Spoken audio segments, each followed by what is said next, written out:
नमस्कार मित्रांनो.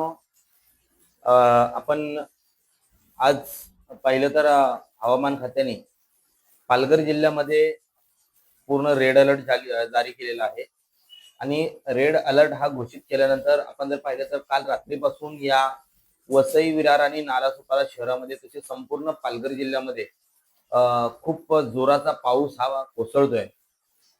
आजच्या दिवसाचं चित्र जर पाहिलं तर या वसई तालुक्यात विरार शहरामध्ये विरार पूर्वेला किंवा विरार पश्चिमला ठिकठिकाणी सकल भागामध्ये पाणी साचलंय. आणि त्याचबरोबर नालासोपारा आणि वसई हे संपूर्ण शहर जलमय झालेलं आहे. आज या व्हिडिओच्या माध्यमातून आपल्या समोर येण्याचं कारण एकच आहे. आपल्या पालघर जिल्ह्याच्या जिल्हाधिकारी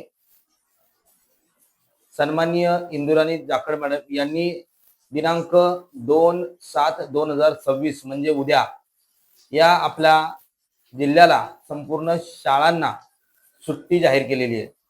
त्याचं कारण असं आहे की या होणाऱ्या अतिवृष्टीमधून किंवा पडणाऱ्या पावसातून विद्यार्थ्यांना शाळेत येण्या जाण्यासाठी त्रास होऊ नये किंवा कोणतीही असुविधा होऊ नये याच्यासाठी ही सुट्टी घोषित केलेली आहे.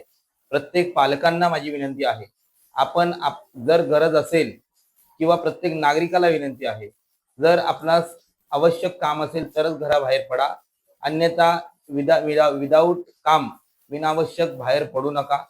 कारण रस्त्याला ठिकठिकाणी खड्डे पडलेले आहेत. रस्त्याला चेंबरची झाकण जी आहेत ती ओपन आहेत आणि याच्यामुळे कोणता तरी एखादा अपघात दुर्घटना घडू शकते. आपल्या मुलांची याची काळजी घेणं गरजेचं आहे.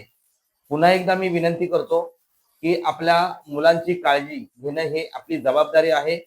शासन तर काळजी घेतंय, परंतु आपल्या विभागात, आपल्या प्रभागात, आपल्या एरियामध्ये ज्या ठिकाणी पाणी साचलं असेल, ज्या ठिकाणी मदतीची आवश्यकता असेल, त्या ठिकाणी महाराष्ट्र नवनिर्माण विद्यार्थी सेना तसेच महाराष्ट्र नवनिर्माण सेना आणि आमचे सगळे पदाधिकारी कार्यकर्ते आपल्यासाठी उभे राहतील आणि आपल्याला जी तात्काळ जी मदत हवी आहे ती मदत करतील. परंतु आपण आपल्या पाल्याची काळजी घेणं तेवढंच गरजेचं आहे आणि आपण तेवढं कराल ही अपेक्षा बाळगतो. तुर्तास थांबतो. जय हिंद, जय महाराष्ट्र.